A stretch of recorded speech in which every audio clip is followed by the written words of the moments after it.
जब no fap streak 30 या 40 दिन के आगे निकल जाती है तब नाइटफॉल लिटरली वाटरफॉल बन जाता है। मुझे मेरा पहला नाइटफॉल तब हुआ था जब शायद मैं 40 दिन की स्ट्रीक पे था या उससे ज़्यादा की स्ट्रीक पे था।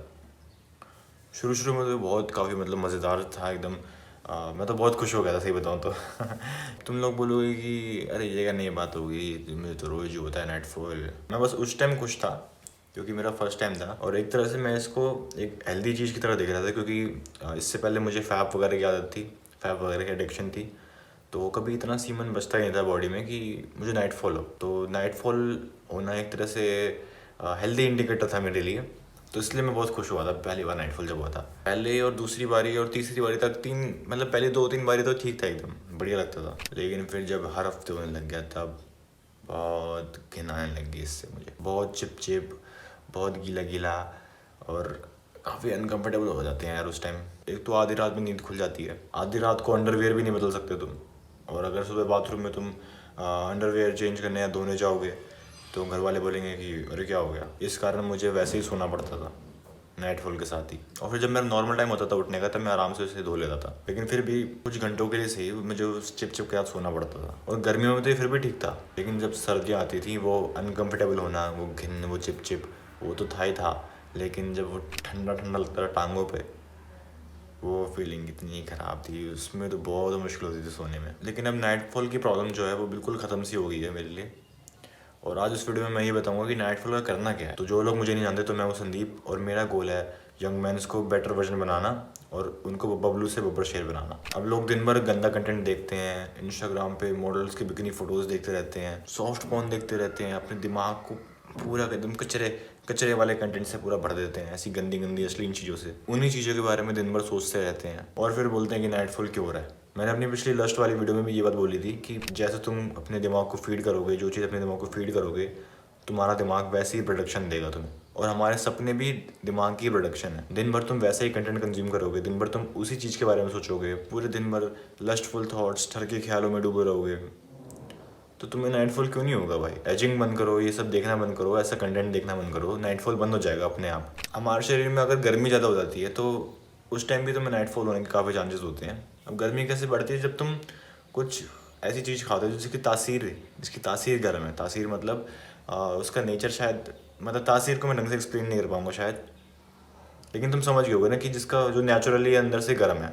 कोई भी स्पाइसी चीज़, और जैसे आम को भी लोग गर्म कहते हैं, फुंसी आ जाती है ना उसके बाद, खाने के बाद, वैसी चीज़ें जो अंदर से गर्म होती हैं उन चीज़ों को अवॉइड करो और ऐसी चीज़ें खाओ जो तासीर में ठंडी हैं। वो तुम गूगल वगैरह कर सकते हो, यूट्यूब कर सकते हो, कहीं भी ढूंढ सकते हो ऐसी चीज़ें, ऐसे फल वगैरह, ऐसी सब्जियाँ जो भी है। लेकिन पहला स्टेप तो ये रहेगा कि तुम ऐसे कंटेंट कंज्यूम करने बंद करो। भाई तुम्हारी दिक्कत थी फैपिंग, मतलब तुम अपने हाथ को नहीं रोक पा रहे थे, लेकिन अब जो चीज़ तुम्हारे हाथ में नहीं है तो तुम उसके बारे में क्या ही कर सकते हो। अगर तुम गंदा कंटेंट नहीं देख रहे, तुम एजिंग नहीं कर रहे, तुम्हारे शरीर में गर्मी भी इतनी नहीं है, अगर उसके बाद भी तुम्हें नाइटफॉल हो रहा है तो तुम क्या ही कर सकते हो यार। इसमें ज़्यादा कुछ कर भी नहीं सकते हम, ये अपने आप ही हो रहा है। और वैसे भी यार नेचुरली हो रहा है तो उसको, इसमें दिक्कत क्या है। मतलब हाँ बेकार लगता है, लेकिन जो चीज़ नेचुरली हो रही है उसको तुम, उसके बारे में तुम क्या ही कर सकते हो। तुम उस पर अगर इतना ध्यान नहीं दोगे तो वो अपने आप ही थोड़ी देर बाद कम हो जाएगा। और तुम अगर एक ऐसे बंदे हो जिसे नो फैप ही नहीं हो रहा, जिसको भी एडिक्शन है, जो अपने हाथ को नहीं रोक पा रहा, और तुम नाइटफॉल का सोल्यूशन ढूंढ रहे हो, तो मैं तुमसे बोलूँगा कि भाई पहले तुम अपनी एडिक्शन को तो ख़त्म करो। पहले अपने हाथ को तो रोकना सीख लो, पहले अपने हाथ से तो सीमन निकालना बंद करो, फिर नाइटफॉल के बारे में सोचना।